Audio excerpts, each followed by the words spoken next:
तब यीशु ने बड़े शब्द से चिल्लाकर प्राण छोड़ दिए और मंदिर का पर्दा ऊपर से नीचे तक फटकर दो टुकड़े हो गया।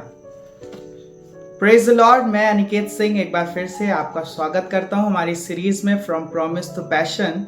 और आज हम जिस विषय के बारे में बात करने जा रहे हैं वो मंदिर का पर्दा जो फटा उस यीशु के मृत्यु के बाद, आखिर इसको बाइबल में मेंशन क्यों किया गया, इस दृश्य को आखिर यहाँ पर बताया ही क्यों गया। इन तीनों ने जब गॉस्पेल लिखा गया, मत्ती, मरकुस और लूका, इन तीनों ने बड़े स्पेसिफाई करके इस बात को लिखा है कि जैसे ही यीशु ने अपने प्राण छोड़े, ये मंदिर का पर्दा बीच से फट गया, दो टुकड़ों में हो गया।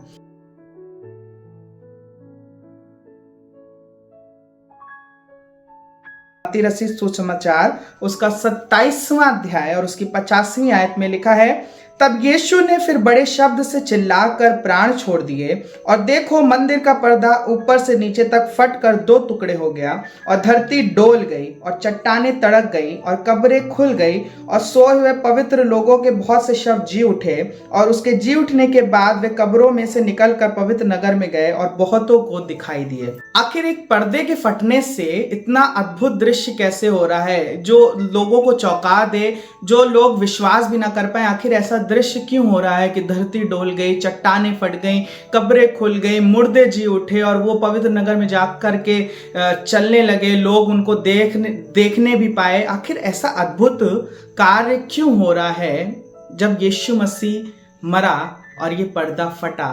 आखिर ये पर्दा क्या इंपॉर्टेंस रखता है, ये पर्दा आखिर है क्या? और इस पर्दे के बारे में थोड़ी देर हम और आप जानेंगे। जब आप इसको पढ़ेंगे पुराने नियम में, ये पर्दा ऐसे ही मामूली पर्दा नहीं है जो हमारे घरों में लटका रहता है। ये मामूली पर्दा नहीं है, ये पर्दा एक अहमियत रखता है।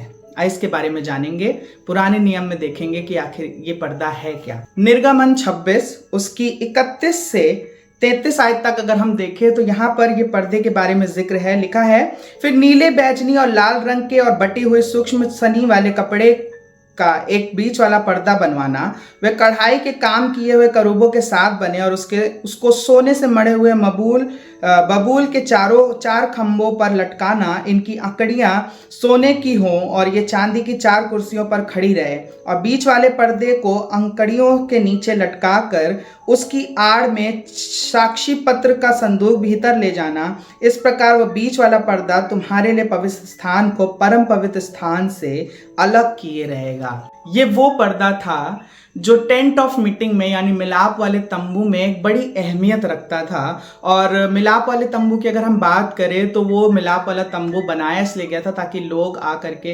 परमेश्वर से, जो बात करने वाले लोग थे, जो लीडर्स थे, जो प्रीस्ट थे, जो पास्टर्स थे, वो आकर के मिलाप वाले तंबू में आकर के परमेश्वर से बात कर सके, इजराइलियों की बातें यहोवा तक पहुंचा सकें, उनके दिए हुए भेंट सैक्रिफाइसेस परमेश्वर तक चढ़ा सकें। इसलिए वो मिलाप वाला तंबू बनाया गया। और मिलाप वाले तंबू में भी 2 पार्टीशंस थे।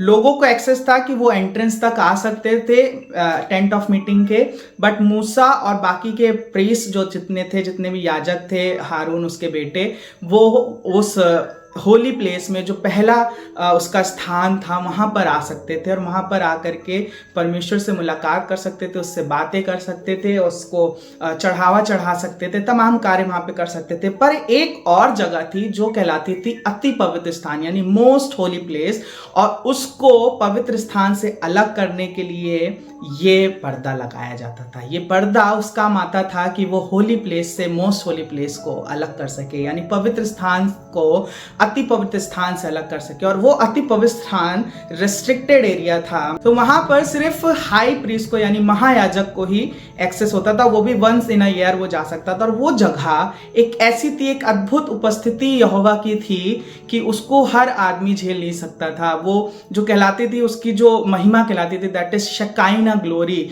वो एक ऐसी अद्भुत उपस्थिति वहां पर थी। और वहां पर रखा गया था वाचा का संदूक। वो वाचा का संदूक सिग्निफाई करता था द प्रेजेंस ऑफ गॉड। वो पवित्र स्थान में रखा हुआ वाचा का संदूक इस बात को सिग्निफाई करता था कि यहोवा की उपस्थिति वहां पर है। और वो यहोवा की उपस्थिति, और वहां पर एक चेयर थी जो कि दर्शाता था पृथ्वी पर यहोवा का राज सिंहासन।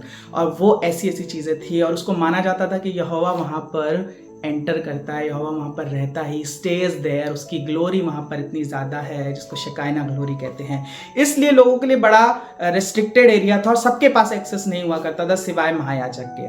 और जब ये पर्दा हम यहाँ पे नए नियम में पढ़ रहे हैं, ये जो फटा, इसका मतलब इसलिए था कि उसने हमें और आपको, जो एक टाइम पर रेस्ट्रिक्टेड था जिस एरिया में जाना, उस एरिया को जो बैरियर था, उस एरिया को जो कवर करता था, उसको पार्टीशन में बांट करके रखता था, उस पर्दे को फाड़ करके, उस पर्दे को 2 हिस्सों में हटा करके, यानी कि now we have access to enter in the most holy place.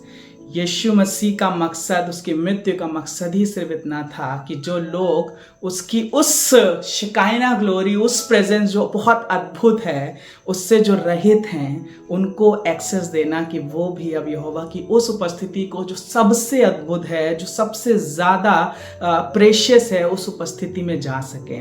उसने हमें और आपको, दुनिया के पिछड़े लोगों को, जो पाप में डूबे हैं, जिनको कोई पूछता नहीं, जिनको कोई कुछ करने नहीं देता, जिनको खुदा के पास जाना अलाउ नहीं है, उनको उसने एक्सेस दिया। लिखा है जब ये जो मोस्ट होली प्लेस थी, उसमें महायाजक भी, अगर उसने कोई पाप किया है या अनप्रिपेयर्ड है, वो पूरी तैयारी से नहीं है, अगर वो भी वहाँ पर जा रहा है, तो उसके लिए भी वहाँ पर जाना खतरे से खाली नहीं है। लिखा है महायाजक अगर अनप्रिपेयर्ड है और सिंफुल है, तो अगर उसने कोई पाप किया है, गिल्ट में है, तो वो तुरंत वहाँ पे मर जाता था। महायाजक जब अंदर जाता था उस मोस्ट होली प्लेस में, तो उसको रस्सी से बांधा जाता था, उस पर घंटी बजाई जाती थी। अगर घंटी जब तक बज रही है तब तक तो ठीक है, अगर घंटी बंद हुई, इसका मतलब है कि हाई प्रीस्ट अब मर गया है।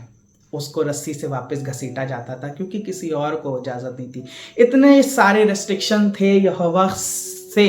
क्यों हुआ? क्योंकि आदम के पास एक्सेस था। लिखा है कि शाम के पहर में यहोवा आदम के पास आकर के उससे मिलता था, उससे बातचीत किया करता था अदन की वाटिका में। पर आदम की उस अनाज्ञाकारिता के पाप ने उसे उस जगह से दूर किया, और यहोवा ने अपने बीच में एक बैरियर बना लिया कि अब वो सबसे बातचीत नहीं करेगा। अगर आपको यहोवा से डायरेक्टली बात करनी होती थी पुराने नियम में, जो पुराने लोग लीडर्स रहे, खुदा के बड़े बड़े खादिम भविष्यवक्ता रहे, उनको प्रूफ करना पड़ता था कि वो यहोवा से डायरेक्टली बातचीत करने के लिए अब उनके पास एक्सेस है। पहले आपको प्रूफ करना पड़ेगा। पर यीशु मसीह जब यहाँ पर आया, तब उसने उन सारे लोगों के लिखा है कि वो पापियों के लिए इस धरती पर आया। ये उन लोगों के लिए आया जो पिछड़े हैं, जिनको कोई पूछता नहीं, जो पाप से भरे हुए हैं, तमाम गुनाहों को करते हैं, जिनको बचाने के लिए कोई नहीं है, उनको लोगों से अलग करते हैं, धूर्त लोगों के लिए वो यीशु मसीह आया। और उसने उनको एक्सेस दिया है कि तुम अब मोस्ट होली प्लेस में जा सकते हो, तुम्हारे पास एक्सेस है सिर्फ और सिर्फ यीशु पर विश्वास करने से। लिखा है मार्ग, सत्य और जीवन मैं ही हूँ। अगर आपको सच्चा मार्ग चाहिए, आपको सत्य चाहिए है अपने जीवन में, और आपको सच्चा जीवन चाहिए है, तो यीशु पर विश्वास करने से आपको सारी चीज़ें मिलने पाएंगी। और लिखा है कि बिना मेरे पिता के पास कोई पहुंच नहीं सकता। सिर्फ और सिर्फ यीशु पर विश्वास करने से ही अब सारी चीज़ें हो जाएंगी। सिर्फ यीशु के उस क्रूसिफिक्शन को याद करने से, उस पर ईमान रखने से कि उसने हमारे और आपके लिए इस मृत्यु को सहा है, उससे हमें और आपको मोस्ट होली प्लेस में एंटर करने के लिए एक्सेस मिलेगा।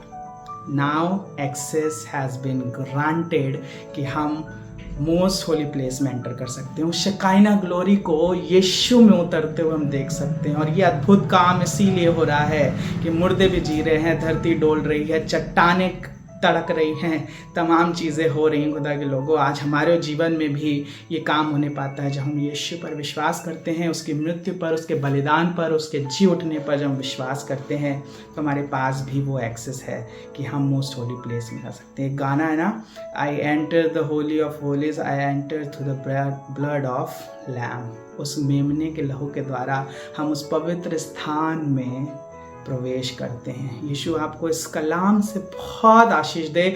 और सच में ये बात वचन में जितनी बातें हैं वो ऐसे ही नहीं लिख दी गई हैं कि किसी का मन आया और लिख दिया ना, ऐसा कुछ भी नहीं है। सब चीज़ों का कुछ ना कुछ मकसद है, मतलब है।